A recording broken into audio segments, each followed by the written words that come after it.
Bon, ce que je vais raconter là, ça va pas vraiment plaire à toutes celles qui veulent perdre du poids, mais c'est un effet d'une leçon de prise de conscience par le mouvement, PCM, de la méthode Feldenkrais, qui a été assez mémorable. À l'époque, je pesais 45 kg pour 1,60 m. J'étais pas bien épaisse du tout.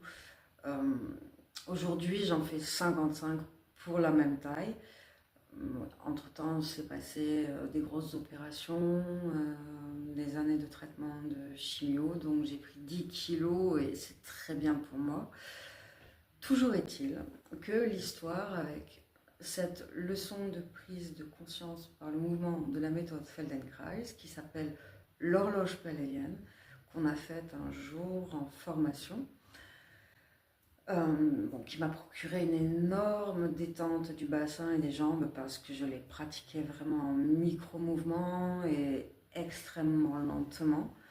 Et quand je suis rentrée le soir là où je logeais, après ma douche, tout ça, hop, il y avait une balance dans la salle de bain, je me pèse.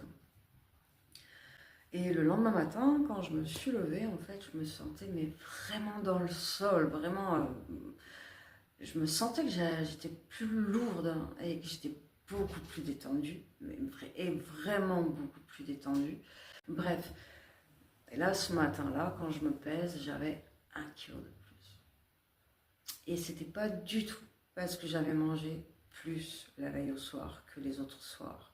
J'avais dû manger 4 feuilles de salade, une carotte et un bout et 4 dés de feta. Je mangeais assez peu à l'époque, la douleur me coupait beaucoup l'appétit. Et j'avais 1 kg de plus. Et c'était 1 kg de détente. C'était 1 kg de pure détente. Bon, celle à qui ça va pas plaire de prendre 1 kg sur une leçon de Feldenkrais, on peut se dire aussi tout simplement que le poids qu'on fait, ça ne définit pas de quoi est fait ce poids. Bien moi, ce kilo en plus, c'était 1 kg de détente. Ce qui était vraiment, vraiment